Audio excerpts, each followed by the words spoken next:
Welcome to Tales from the Trenches, Season 4. Today, it's my honor to have James Misner with me.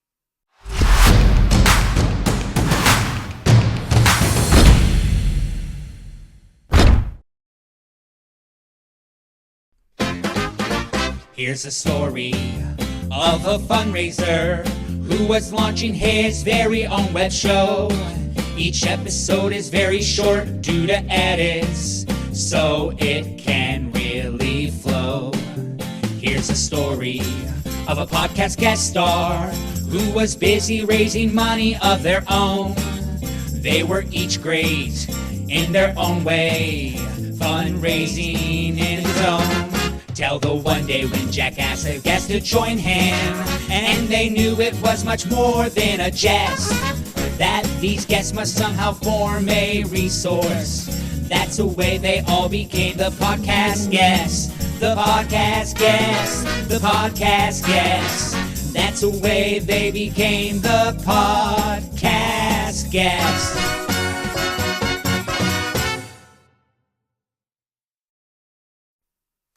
James is the founder and owner of the Kipos Group. With over 20 years of fundraising leadership, James brings both best practice and practical advice to clients, helping them raise hundreds of millions of dollars. James started the Kipos Group in 2022 as a direct response to the effects of the pandemic on fundraising programs around the country. He helps organizations, especially small and mid-sized ones, sustainably grow their revenue so that they can scale solutions to some of the world's most intractable problems. James is also passionate about creating conditions for collective and individual success that are embedded into organizational culture. When not working, James spends his time with his wife Sabrina and their 3 children. In 2024, James and Sabrina started a small family farm that are trying to figure out day by day. James enjoys hiking, skiing, and anything related to the ocean. So welcome, James. Jack, thanks so much for having me. It's great to be here. You know, you've been in the fundraising world for a while. What's your favorite part about being a fundraiser? Yeah, so I think, Jack, if I can, I want to say 2 things are my favorite part. One is when you're working with givers, doesn't matter what type, mid-level, major, foundation, church, and they internalize for the first time the actual change that they're making in the world, and they see that not even dotted line, but direct line connection. I gave this, so this thing that was really good that I cared about happened. When that moment clicks and you just see it, it's absolutely amazing. And watching how thankful those people are to have been invited into the giving process, it just rocks my world every single time. No one is ever saying, "Oh my gosh, you twisted my arm into this." They're saying, "Oh my gosh, thank you for inviting me into this." I love that moment. I can't get enough of it. My second favorite is coaching particularly younger up and coming fundraisers. And so many fundraisers have this notion that it's all about them, right? Like they're the ones that are going to go out there and convince and pitch and sell and close the deal and all of that. When they realize for the first time it's not about them at all, that their job is to be a facilitator and a guide, you might even say a broker, of things. And when they realize that it's not about them, it just frees them to be so much more creative and so much more impactful. And I love just seeing that moment. Like you can just tell it by looking at their face. The stress goes away and like the joy floods in that they actually get to do this job.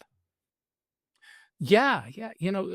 Money is a tool, right? It's not the end game, unless, of course, you're just like That's a right. community foundation or something. But it's a means to an end. And I worked for a hospital for a while, and they were raising for money for an MRI. Even that's a tool, right? No one cares about an MRI. That's right. They want it to cure cancer, right? They want to find healthiness and great health and live longer. It's just a tool. It's a means to an end. And far too often we get caught up in the dollars and cents of it. You just need money to get from point A to point B. It's really how do you get from A to B, and B is like that ideal situation. And so what does it take to get there? So I think that's, a great telltale. So let's flip that for a second. And we all have parts about the fundraising world that we're less than enamored with. So talk to me about that. I hate list pools. I absolutely hate it. I told my team and I tell my clients, like, you know what the strategy is. Please do not involve me in the back and forth with the database manager on exactly how we're going to pull the list. I just can't go there. It drives me nuts. The other thing is, this is going to sound so ridiculous. I hate, hate, hate meetings about holiday cards. I absolutely hate it. Who gets a real signature from the CEO versus the auto sig? Should the major gift officer send it themselves, or is the CEO one enough? I'm just like, y'all figure it out. I'll come back to this later on. Make sure we do a great year-end campaign. And as long as you do that, I'm happy.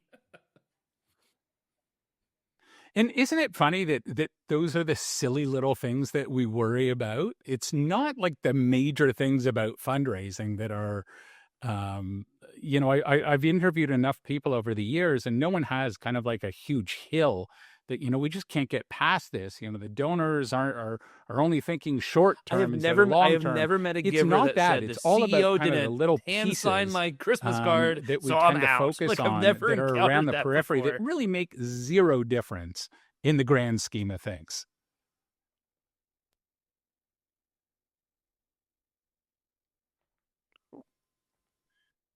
Or thank goodness the CEO signed it. Now I can double my gift, right?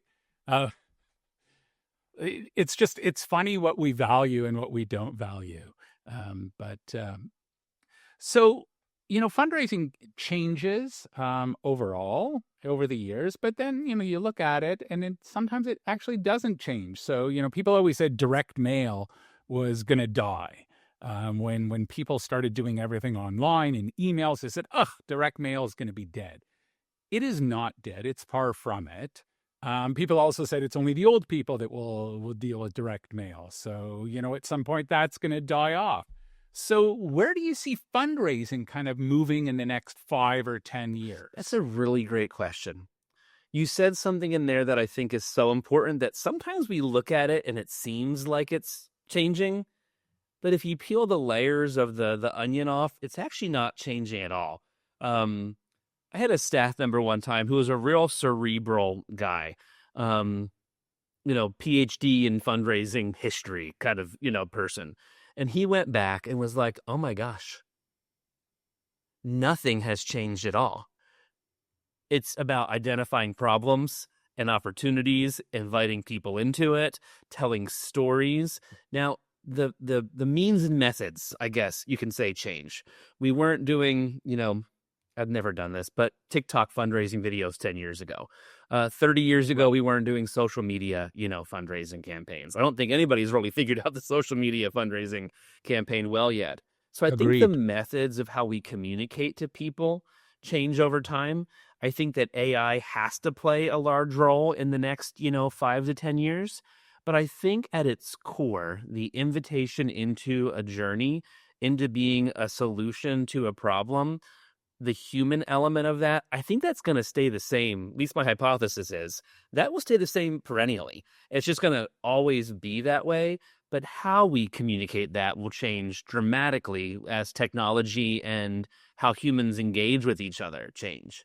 I mean, I was never opposed to the whole Zoom thing, even pre-COVID pandemic.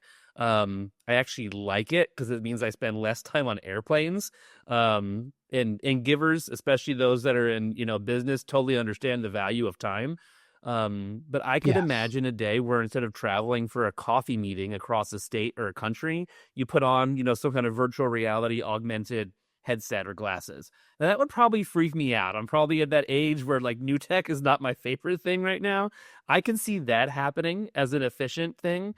I can see better storytelling, particularly for organizations that do international work, where instead of inviting people to a virtual event or a gala, they actually get transported through, glasses or goggles, to a place to experience it. We have betas of that now. They're not very good, coincidentally, but we have some betas of Right. that.